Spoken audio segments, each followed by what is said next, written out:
কলকাতার বাড়িতে এটা হলো আমার প্রথম বিয়েবাড়ির অনুষ্ঠান। তো বিয়েবাড়িটা দারুণ সাজিয়েছে।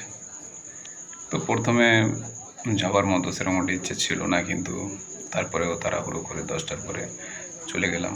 আর এটা হলো গ্র্যান্ড প্যালেস। তো এত সুন্দর সুন্দর খাবার এখানে আছে, এরকম বড় বিয়েবাড়িতে কলকাতাতে কখনো আমি আসিনি।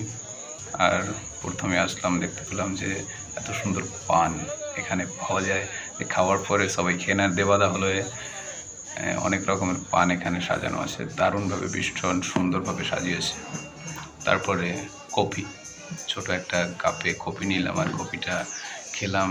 এরপরে যেটা হলো সেটা কখনো আমি মকটেল পার্টি অ্যাকচুয়ালি করিনি। তো এরপরে দেখতে পেলাম যে মকটেল পার্টি, অনেক দিন ধরে ভাবছিলাম যে একটা মকটেল খাবো।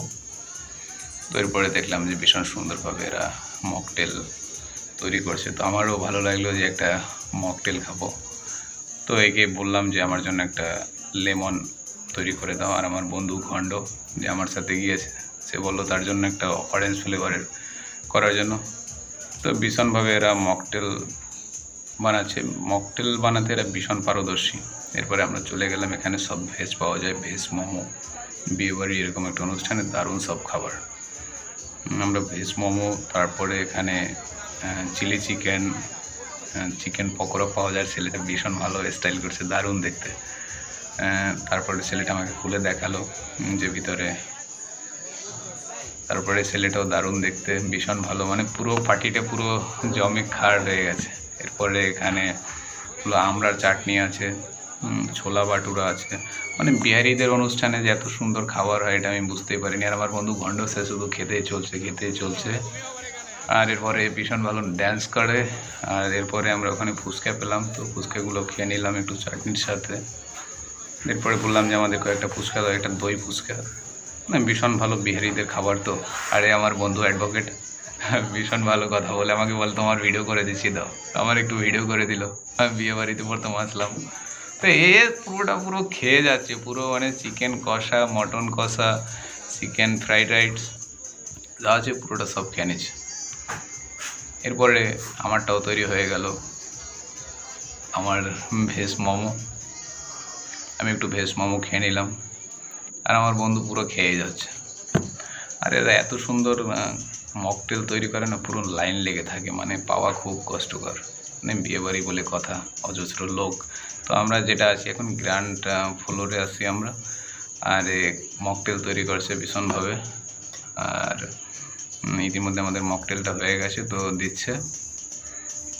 যাই হোক, আমি মকটেলটা নিয়ে নিলাম, তো খেলাম। কিন্তু ভাই আমার এই পাইপে পুরো পোষাচ্ছে না। তা বললাম যে আমি পাইপে খাবো না, পুরো গ্লাসে আমি খেয়ে নেবো। আমি বললাম যে ভালোই, ধরো পুরো গ্লাসে খেয়ে নিলাম। ও মাই গড, দারুণ খেতে। যাই হোক, এরপরে আমাদের পরশুরামের ম্যানেজারও আসছে আমাদের সাথে। আর ওখানে ওই যার বিয়ে, সে আমাদের বর কনে আছে ওখানে। আর এটা মেইন ফ্লোর, মিডলি ফ্লোর, যেখানে সব আত্মীয় স্বজনরা বসে থাকে। তো সেখানে একটু গেলাম, একটু দেখলাম, একটু এসির হাওয়া খেলাম, একটু খিদেটা লাগলো। তারপরে আমরা চলে গেলাম উপরে। আর এখানে যেগুলো আছে, মাই গড,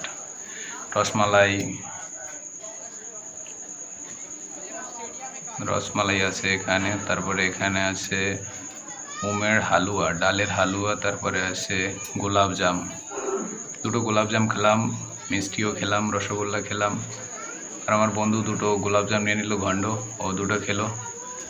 ডাল বড়া ছিল, তারপরে এখানে ছিল রুমালি রুটি, আর ছিল আপনার পরোটা। এখানে ধীরে ধীরে একটা একটা করে খাবার আমরা দেখলাম, ভীষণ ভালো। কিন্তু এতগুলো খাবার তো খাওয়া সম্ভব না। তো পনির কষা, পনির টিক্কা মশলা, এখানে আছে আপনার ফ্রাইড রাইস, একটু ফ্রাইড রাইস নিলাম হালকা করে, সবাই যেরকমভাবে নিচ্ছে। তারপরে একটু পনির কষা, আর এখানে পুরোটাই পনির কষা পাওয়া যায়। আর এরপরে যেটা হলো, এখানে রুমালি রুটি পাওয়া যায়, একটা রুমালি রুটিও নিলাম। যার যেটা ভালো লাগে সবাই নিচ্ছে। এখানে বিভিন্ন সালাদ আছে, গাজর আছে, শসা আছে, পেঁয়াজ আছে, কাসুন্দি আছে, বিভিন্ন সালাদ এখানে পাওয়া যায়। এরপর ধীরে ধীরে মিক্স রাইস, ফিশ ফিঙ্গার, কিমা ছানা, তারপরে চিকেন বিরিয়ানি, চিকেন কষা, একটা একটা করে সবই টোটাল খেয়ে নিলাম। যাই হোক, এই অবধি হলো আমাদের আজকের বিয়েবাড়ি। ধন্যবাদ, থ্যাংক ইউ সবাইকে।